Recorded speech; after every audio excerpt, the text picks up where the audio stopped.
So when Mercury is in Leo,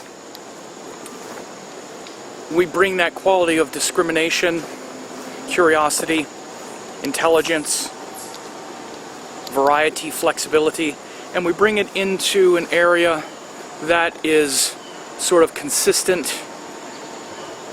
fiery nature.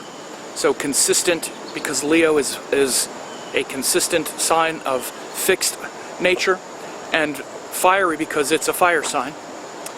And it shows where a person will have a great ability to concentrate, like if it's an individual, or let's say when Mercury goes through Leo in the sky, either one, it's a time when we can really concentrate and fix our intellect on a certain outcome, a certain goal, a certain,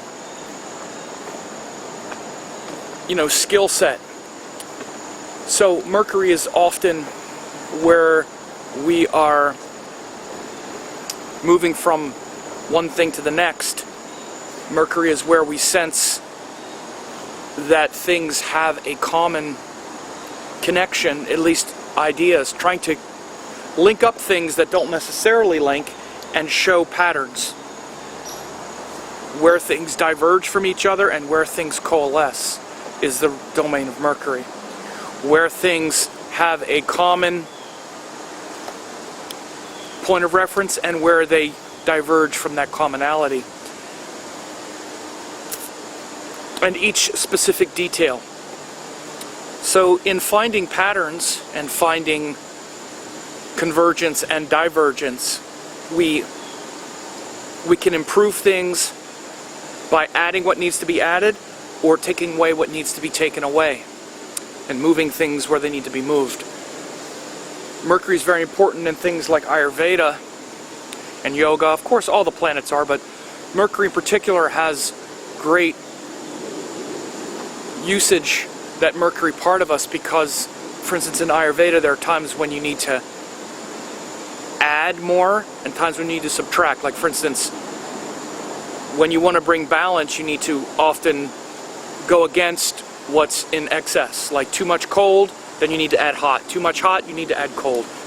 It's just this logical thing, but that's a gross category. But then we break down things in a more granular way, from hot and cold, or light and dark, or inner and outer, which are gross categories. Then we have qualities, like for instance masculine and feminine are gross categories that also refer to inner and outer. But when we segment the elements even more, we have two masculine elements and two feminine elements. So masculine and feminine is one category, but then a subcategory within is fire and air are masculine, water and earth are feminine.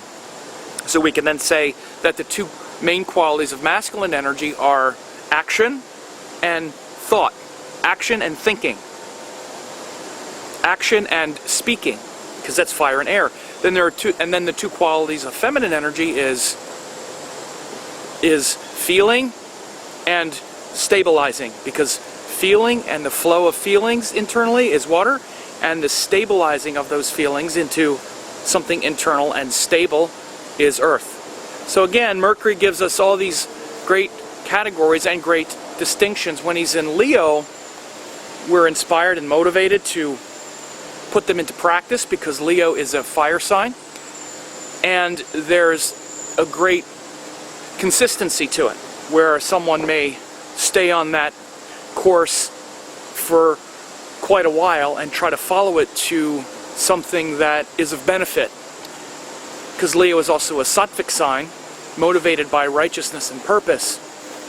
So it can tend to elevate the scattered quality of Leo and bring it into a more elevated purpose. So often when you see Mercury in Leo, people will have, a real desire to study and focus their mind on things that are inspiring and uplifting, things that inspire others, want to speak and want to communicate and share ideas that empower others and themselves. These are all Mercury virtues, or these are all Leo virtues. Excuse me, there's a bug that keeps flying in front of me. These are Mercury themes of speech, communication, intelligence, discrimination. In Leo, which is about higher purpose because it's sattvic, consistent, and fire because it's about sharp distinctions and actions and motivations. You'll also see great skill in action, often. Again, because Mercury brings skill to whatever's going on, and Leo is actions and consistent actions.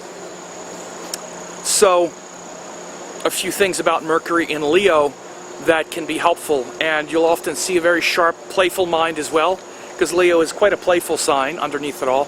Also, because it's ruled by the sun, and the sun is the joy of life, really. It's the invigoration and the inspiration. You look at the sun and you're just, right?